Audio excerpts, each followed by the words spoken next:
Hello everyone, welcome to our YouTube channel सर्वजीय सब। आज के इस वीडियो में हम लोग देखेंगे भारतीय राष्ट्रीय कांग्रेस। हम घटना चक्र से सारा क्वेश्चन को सॉल्व कर रहे हैं। पहला क्वेश्चन है, भारतीय राष्ट्रीय कांग्रेस के प्रथम अधिवेशन में कितने प्रतिनिधियों ने भाग लिया था। पहली बात तो भारतीय राष्ट्रीय कांग्रेस की स्थापना 1885 में हुई थी। 1885 में किसने किया था? ए यू ह्यूम ने किया था। और कितने प्रतिनिधि मतलब कितने मेंबर्स ने भाग लिया था? तो 72 यानी 72। तो इसका राइट आंसर ऑप्शन सी होगा। अगला है, 1885 ईस्वी में भारतीय राष्ट्रीय कांग्रेस का प्रथम अधिवेशन किस स्थान पर हुआ था। तो प्रथम अधिवेशन कहाँ पे हुआ था? बम्बई में हुआ था। कहाँ पे? बम्बई में। तो इसका राइट आंसर ऑप्शन बी है।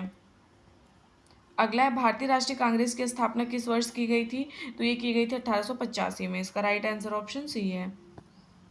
अगला है, भारतीय राष्ट्रीय कांग्रेस की स्थापना की थी किसने किया था? ए यू ह्यूम ने। तो इसका राइट आंसर ऑप्शन ए है।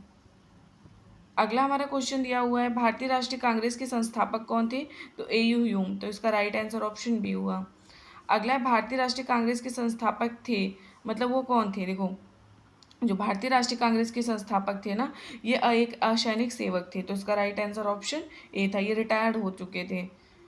अगला हमारे 7 नंबर का क्वेश्चन है, भारतीय राष्ट्रीय कांग्रेस का प्रथम अधिवेशन हुआ था कहाँ पे हुआ था? मुंबई में, जिसको हम बम्बई बोलते हैं। तो इसका राइट आंसर ऑप्शन सी है। भारतीय राष्ट्रीय कांग्रेस के दूसरे अधिवेशन की अध्यक्षता किसने की थी? तो दादा भाई नौरोजी। दादा भाई नौरोजी को कौन से नाम से जाना जाता है? तो इनको ओल्ड मैन के नाम से जाना जाता है। तो इसका राइट आंसर ऑप्शन सी है। इन्होंने कब किया था? 1886 में। 1886 में कलकत्ता में किया था दूसरे अधिवेशन का अध्यक्षता। 1885 में डब्ल्यू.एस.सी. बनर्जी द्वारा इंगित भारतीय राष्ट्रीय कांग्रेस के निम्न उद्देश्यों में से कौन सा सही नहीं है। देखिए, पहला है, देश के हितों की रक्षा करने वाले भारतीयों के बीच संपर्क और मित्रता बढ़ाना। ये सही बात है। देशवासियों के बीच जाति संप्रदाय तथा प्रांतीय पक्षपात की भावना को दूर करके उनमें राष्ट्रीय एकता की भावना को विकसित करना, ये भी सही है। शिक्षित वर्ग की पूर्ण सम्मति से महत्वपूर्ण आवश्यक सामाजिक विषयों पर विचार प्रकट करना, नहीं है। गलत पूछा था तो गलत है। इसका राइट आंसर ऑप्शन सी है। भारतीय राष्ट्रीय कांग्रेस की प्रथम महिला अध्यक्ष कौन है? देखो, भारतीय राष्ट्रीय कांग्रेस की प्रथम महिला अध्यक्ष पूछेगा तो श्रीमती एनी बेसेंट है। अगर भारतीय महिला पूछता है, यही भारतीय राष्ट्रीय कांग्रेस की प्रथम भारतीय महिला कौन है, तो सरोजिनी नायडू होता। लेकिन अगर प्रथम महिला पूछेगा तो श्रीमती एनी बेसेंट है। इसका राइट आंसर ऑप्शन बी है। इन्होंने कब किया था? ये पहली बात तो आयरलैंड की निवासी हैं। कहाँ पे? आयरलैंड की निवासी हैं। उसके बाद किस वर्ष एक भारतीय महिला ने भारतीय राष्ट्रीय कांग्रेस की अध्यक्ष बनी थी? तो मैंने अभी आपको बताया। देखो, सरोजिनी नायडू बनी थी, लेकिन कब वो बनी थी? इसमें से किसी ऑप्शन में नहीं। ना 1917, ना 1920, ना 1918, ना 1924 में बनी थी। फिर वो बनी कब थी? क्योंकि 1925 में जो कानपुर का अधिवेशन हुआ था, उसकी अध्यक्ष थी कौन? 1925 में सरोजिनी नायडू कानपुर के अधिवेशन में थी। तो इसका राइट आंसर ऑप्शन नहीं होगा, उपयुक्त में से कोई नहीं। अगला है, इंडियन नेशनल कांग्रेस की प्रथम भारतीय महिला अध्यक्ष कौन थी? तो अभी हमने देखा सरोजिनी नायडू जी थी। 1925 में। कब? कानपुर के अधिवेशन में। तो इसका राइट आंसर ऑप्शन सी है। अगला है, भारतीय राष्ट्रीय कांग्रेस की प्रथम महिला अध्यक्ष कौन थी? तो प्रथम महिला अध्यक्ष एनी बेसेंट थी। भारतीय राष्ट्रीय कांग्रेस के द्वितीय सम्मेलन में कितनी मुस्लिम प्रतिनिधियों ने भाग लिया था? तो 33 मुस्लिम प्रतिनिधियों ने भाग लिया था, जो सेकंड वाला सम्मेलन हुआ था। इसके अध्यक्ष दादा भाई नौरोजी थे, हमने बता दिया। 1886 में हुआ था। और ये कहाँ पे हुआ था? कलकत्ता में हुआ था। अगला है, भारतीय राष्ट्रीय कांग्रेस के द्वितीय मुस्लिम अध्यक्ष कौन थे? तो भारतीय राष्ट्रीय कांग्रेस के द्वितीय मुस्लिम अध्यक्ष जो थे, रहमतुल्लाह मोहम्मद सयानी थे। पहले कौन थे? पहले देखो, पहले जो थे ना, वो थे बदरुद्दीन तैयब जी। बदरुद्दीन तैयब जी पहले थे। और दूसरे नंबर पे कौन थे? रहमतुल्लाह मोहम्मद सयानी थे। तो इसका राइट आंसर ऑप्शन सी होगा।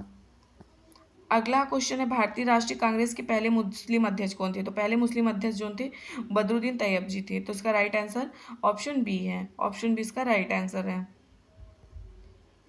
तीसरे अधिवेशन में इन्होंने भाग लिया था। ये कब हुआ था? 1887 में, मद्रास में हुआ था।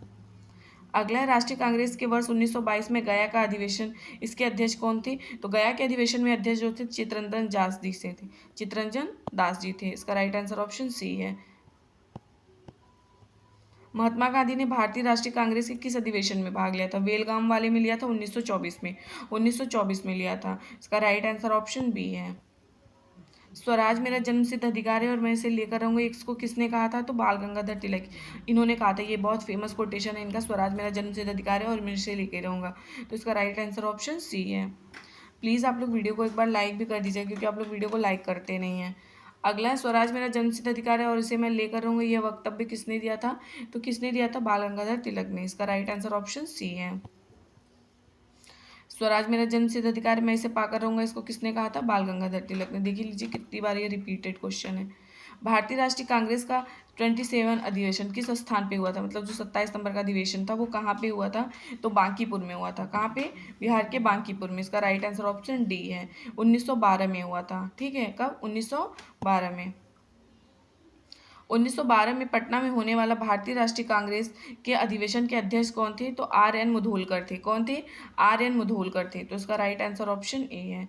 ये बिहार टीचर में भी देखिए आ चुका है 2023 में। अगला है भारतीय राष्ट्रीय कांग्रेस के 1912 पटना अधिवेशन के अध्यक्ष कौन थे? तो अभी हमने देखा आर एन मुधोलकर थे। इसका राइट आंसर ऑप्शन डी है। सुरक्षा वाल्व सिद्धांत के आधार पर भारतीय राष्ट्रीय कांग्रेस की स्थापना ब्रिटिश सरकार को खतरे से बचाने के लिए की गई थी। उपयुक्त विचार किस नेता के थे? तो लाला लाजपत राय जी के थे। इसका राइट आंसर ऑप्शन बी है। किसने कहा था कांग्रेस आंदोलन ना तो लोगों द्वारा प्रेरित था और ना ही उनके द्वारा सोचा हुआ या फिर योजनाबद्ध था? इसको किसने कहा था? तो लाला लाजपत राय जी ने। इसका राइट आंसर ऑप्शन डी है।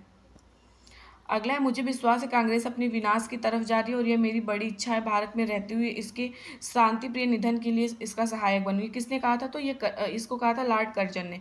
कर्जन ने बोला था। कर्जन 1905 में इसने बंगाल का विभाजन किया था। कर्जन ने, याद रखिएगा।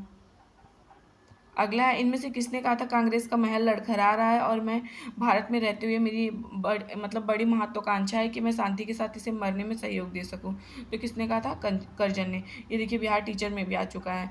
कितने रिपीटेड क्वेश्चन है। 2016 में पूछा था, फिर वही 2023 में टीचर में पूछा था। अगला है रजनीपाल दत्त ने कहा वो साम्राज्यवाद से लड़ते भी थे और सहयोग भी करते थे। उन्होंने किस राजनीतिक गठबंधन के बारे में कहा ये? तो इन्होंने किससे कहा? भारतीय राष्ट्रीय कांग्रेस के बारे में कहा था। किसके बारे में कहा था ये? भारतीय राष्ट्रीय कांग्रेस के बारे में कहा था। तो इसका राइट आंसर ऑप्शन ए होगा। ऑप्शन ए इसका राइट आंसर है। 1897 के भारतीय राष्ट्रीय कांग्रेस के अमरावती अधिवेशन में किसने 3 दिवसीय तमाशा कहा था? कौन कहा था ये 3 दिवसीय तमाशा? इसको कहा था अश्विनी कुमार दत्त ने। इसका राइट आंसर ऑप्शन सी है। अगला है 20वीं सदी के प्रारंभिक वर्षों में कांग्रेस के विभाजन की प्रक्रिया शुरू हुई। ये कब हुई? देखो, कांग्रेस आंदोलन की रणनीतियों पर, कांग्रेस आंदोलन के उद्देश्यों पर, कांग्रेस आंदोलन में लोगों की भागीदारी पर। तो इसका राइट आंसर ऑप्शन डी होगा, उपयुक्त सभी। अगला है new lamp for old lake श्रृंखला जो था ये 1893 और 94 में मतलब हुआ था वो प्रकाशित में सर्वहारा वर्ग के साथ संपर्क से बाहर होने के लिए कांग्रेस की आलोचना की गई थी। इन लेखकों में कौन थे? इन लेखक में कौन थे? तो याद रखिएगा इन लेखकों में जो थे ना वो थे अरविंद घोष। तो इसका राइट आंसर ऑप्शन ए है, अरविंद घोष थे। New lamp for the old किसने लिखा था? New lamp for the old ये लिखा था अरविंद घोष ने। तो इसका राइट आंसर ऑप्शन बी। देखिए क्वेश्चन कितनी बार रिपीट हुआ है। पहले तो एक बार आया 2015 में, फिर सेम वही क्वेश्चन आ चुका है 2024 में। भारतीय राष्ट्रीय कांग्रेस के द्वितीय सम्मेलन में कितनी मुस्लिम प्रतिनिधियों ने भाग लिया था? अभी हमने देखा था 33 लोगों ने। ये भी रिपीटेड क्वेश्चन है। तो इसका राइट आंसर ऑप्शन बी है। अगला है 1916 के लखनऊ सत्र के दौरान भारतीय राष्ट्रीय कांग्रेस के अध्यक्ष कौन थे? जहां कांग्रेस में गरम और नरम दल दोनों ने समझौते पर हस्ताक्षर किया था। पहले लखनऊ का अधिवेशन कब हुआ था? 1916 में। और नरम गरम दल में फ्रेंडशिप हुई थी। इसकी जो वो थे ना, मतलब किसने का था, कौन अध्यक्ष थे? तो अंबिका चरण मजूमदार थे। और नरम गरम दल में सूरत के अधिवेशन में फूट पड़ा था। कब हुआ था? 1907 में। तो याद रखिएगा इसका राइट आंसर ऑप्शन बी है। ये देखिए बीपीएससी ट्री 3 में जुलाई में पूछा हुआ है। अगला है 1918 में मोंटफोर्ट सुधारों पर कांग्रेस ने एक महत्वपूर्ण रूप बनाया जिसके कारण पुराने उदारवादी अवशेष सप्रू और जय और चिंतामणि टूट गए। जिन्होंने गठन किया था, इन्होंने किसका गठन किया था? Indian national liberal federation. इसका राइट आंसर ऑप्शन ए है। 1922 में गया के इंडियन नेशनल कांग्रेस के अधिवेशन के अध्यक्ष कौन थे? तो चित्तरंजन दास थे। ये जेल से छूटने के बाद इनको अध्यक्ष बनाया गया था। इसका राइट आंसर ऑप्शन ए है। अगला है भारतीय राष्ट्रीय कांग्रेस को वर्ष 1922 में आयोजित किया गया अधिवेशन के अध्यक्ष कौन थे? तो चित्तरंजन दास जी थे। कहाँ पे हुआ था? गया में हुआ था। अगला फिर ये देखिए रिपीटेड क्वेश्चन है। 1922 के भारतीय राष्ट्रीय कांग्रेस के गया अधिवेशन के अध्यक्ष कौन थे? तो कौन थे इसमें गया अधिवेशन के? CR दास, चित्तरंजन दास। अगला है भारतीय राष्ट्रीय कांग्रेस का गया अधिवेशन किस वर्ष हुआ था? तो 1922 में। देखिए बिहार टीचर में भी पूछ चुका है। अगला है कि आपने किस कार्यकारिणी कमेटी में कांग्रेस ने भू स्वामित्व को समाप्त करने की नीति अपनाई थी? तो कार्यकारिणी कमेटी 1937 में हुआ था। कार्यकारिणी कमेटी 1937। तो इसका राइट आंसर ऑप्शन ए है। अगला है 1938 में भारतीय राष्ट्रीय कांग्रेस के अध्यक्ष नियुक्त हुए थे। तो कौन हुए थे? सुभाष चंद्र बोस जी। ये कब हुए थे? 1938 में। इसका राइट आंसर ऑप्शन बी हो, हरिपुरा। हरिपुरा में थे ये। हरिपुरा कहाँ था? ये गुजरात। गुजरात के अधिवेशन में इन्होंने भाग लिया था। हरिपुरा के अधिवेशन के नाम से इसको जाना जाता है। 1939 में जब सुभाष चंद्र बोस ने इस्तीफा दिया था तब भारतीय राष्ट्रीय कांग्रेस के अध्यक्ष कौन बने? तब डॉक्टर राजेंद्र प्रसाद बने थे। राजेंद्र प्रसाद जी बने थे। इसका राइट आंसर ऑप्शन ए है। अगला है 1888 में इलाहाबाद में किस राजा ने भारतीय राष्ट्रीय कांग्रेस की चौथे अधिवेशन के संपन्न होने में बहुत बहुमूल्य सहायता प्रदान की थी? तो किसने किया था? दरभंगा के जो राजा थे उन्होंने। तो इसका राइट आंसर ऑप्शन सी है। भारत के विभाजन के समय भारतीय राष्ट्रीय कांग्रेस का अध्यक्ष कौन था? जब भारत का विभाजन हो रहा था तो भारतीय राष्ट्रीय कांग्रेस का अध्यक्ष उस टाइम पे कौन था? तो याद रखिएगा उस टाइम पे थे जेबी कृपलानी। जेबी कृपलानी। इसका राइट आंसर है ऑप्शन ए, जेबी कृपलानी थे। अगला है सन 1947 में भारतीय राष्ट्रीय कांग्रेस के दिल्ली अधिवेशन की अध्यक्षता किसने की थी? तो डॉक्टर राजेंद्र प्रसाद ने की थी। इसका राइट आंसर ऑप्शन बी है। अगला है इलाहाबाद में संपन्न कांग्रेस कार्यकारिणी समिति की बैठक अप्रैल में 1942 में हुआ था।